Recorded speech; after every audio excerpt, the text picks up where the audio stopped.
Point programme में एक बार फिर से आपका स्वागत है। आज का विषय है क्या है डार्क वेब की दुनिया। सबसे पहले देखते हैं ये चर्चा में क्यों है। हालिया खबरों के अनुसार विश्वविद्यालय अनुदान आयोग राष्ट्रीय पात्रता परीक्षा का प्रश्न पत्र परीक्षा से 48 घंटे पहले डार्क वेब पर लीक हो गया था। चलिए अब जानते हैं डार्क वेब के बारे में। यह इंटरनेट का एक एन्क्रिप्टेड हिस्सा है जो गूगल जैसे पारंपरिक सर्च इंजन के जरिए आम लोगों को दिखाई नहीं देता है। यह इंटरनेट की एक परत है जिसे केवल TOR यानी द ऑनियन राउटर या I2P यानी इनविजिबल इंटरनेट प्रोजेक्ट जैसे विशेष सॉफ्टवेयर का उपयोग करके एक्सेस किया जा सकता है। डार्कनेट और डार्क वेब शब्दों का प्रयोग कभी कभी एक दूसरे के स्थान पर किया जाता है, लेकिन अर्थ में सूक्ष्म अंतर के साथ। डार्कनेट इंटरनेट पर बनाया गया एक नेटवर्क है, जबकि डार्क वेब डार्कनेट पर मौजूद वेबसाइटों को संदर्भित करता है। चलिए अब देखते हैं डार्क वेब का इतिहास। डार्क वेब आधिकारिक तौर पर वर्ष 2000 के दशक की शुरुआत में फ्रीनेट के निर्माण के साथ सामने आया, जिसे इयान क्लार्क ने उपयोगकर्ताओं को सरकारी हस्तक्षेप और साइबर हमलों से सुरक्षित रखने के लिए विकसित किया था। यह सिस्टम उपयोगकर्ताओं को ऑनलाइन ट्रैक किए बिना खुद को स्वतंत्र रूप से व्यक्त करने की अनुमति देता है। US नेवल रिसर्च लेबोरेटरी ने द ओनियन राउटर को वित्त पोषित किया। TOR ने खुफिया स्रोतों को आसानी से सुरक्षित रूप से संवाद करने का एक तरीका प्रदान किया, खासकर शत्रुतापूर्ण क्षेत्रों में जहां व्यक्तिगत सुरक्षा महत्वपूर्ण है। यह अब डार्क वेब तक पहुंचने के लिए उपयोग किए जाने वाले सबसे आम ब्राउजरों में से एक है।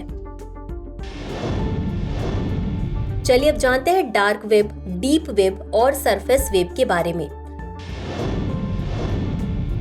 डार्क वेब और डीप वेब को गलती से एक दूसरे के स्थान पर प्रयोग किया जाता है। डार्क वेब डीप वेब का एक हिस्सा है जिसे इनविजिबल वेब या हिडन वेब भी कहा जाता है। डीप वेब पर पाई जाने वाली जानकारी आमतौर पर एन्क्रिप्ट की जाती है और इंडेक्स पर नहीं मिलती है। यह सरफेस वेब से लगभग 500 से 600 गुना बड़ा है।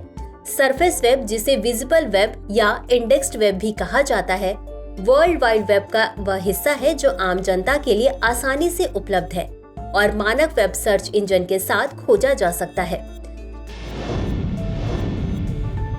चलिए अब देखते हैं डार्क वेब के सकारात्मक और नकारात्मक पहलू। सकारात्मक: सेंसरशिप से बचना, एनोनिमिटी और सीक्रेसी, सूचना तक पहुंच।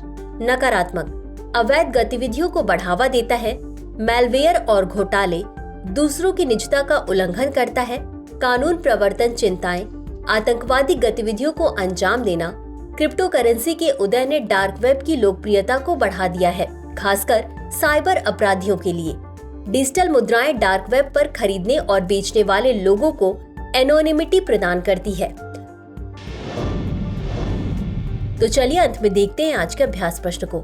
डार्क वेब के संदर्भ में निम्नलिखित कथनों पर विचार कीजिए। 1. डार्कनेट इंटरनेट पर बनाया गया एक नेटवर्क है, जबकि डार्क वेब डार्कनेट पर मौजूद वेबसाइटों को संदर्भित करता है। 2. डीप वेब डार्क वेब का एक हिस्सा है। उपर्युक्त में से कौन सा या कौन से कथन सही है या सही है? A केवल 1, B केवल 2, C 1 और 2 दोनों, D ना तो 1 और न ही 2। इस प्रश्न का उत्तर कमेंट बॉक्स में जरूर दें। आज के लिए बस इतना ही। धन्यवाद।